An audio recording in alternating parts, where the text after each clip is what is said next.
hello friends या देखिছেনে মই কি কৰিব লৈছো কঁঠাল ভাঙিবলৈ লৈছো এই কঁঠালটো বাইদেৱে দিছিলে আৰু কঁঠালটো ভাঙিবৰ কাৰণে মই এটা বল লৈছো এখন কটাৰী আৰু এখন ফক লৈছো কটাৰী ফক আৰু মোৰ হাতত অকণমান মিঠাতেল সানি লৈছো ফকখন কিয় লৈছো চাই থাকিবচোন গম পাব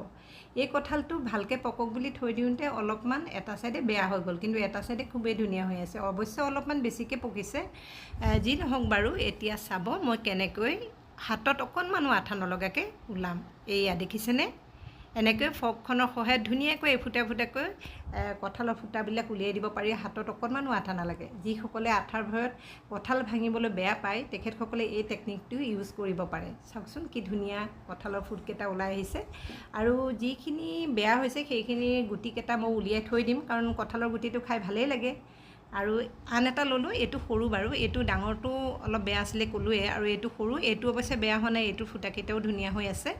আৰু এইটো কঁঠালৰ ঠিক তেনেকৈ মই ফৰ্কৰ সহায়ত ধুনীয়াকৈ উলিয়াই আছো চাওক দেখিছেনে হয়নে নহয় বাৰু কওকচোন একেবাৰে ইজি কঁঠাল ভাঙিবলৈ এইখিনি এতিয়া এনেকৈ মই বউলত ভৰাই ফ্ৰিজত থৈ দিম আৰু তেতিয়া এসপ্তাহমানলৈ কিবা কিবি বনাই খাই থাকিবও পাৰিম কাৰণ সকলোখিনি কঁঠালটো এনেকৈ খোৱা নহয় আৰু এই বেছি পকাখিনি পিঠা বা কেক বনাবলৈ ভাল হ'ব মই বনাম বুলি ভাবি আছোঁ ৰেচিপিটো বাৰু আপোনালোকৰ লগত শ্বেয়াৰ কৰিম এতিয়া আমি কঁঠাল খাওঁগে আৰু আপোনালোককো দিছোঁ এয়া খাব দেই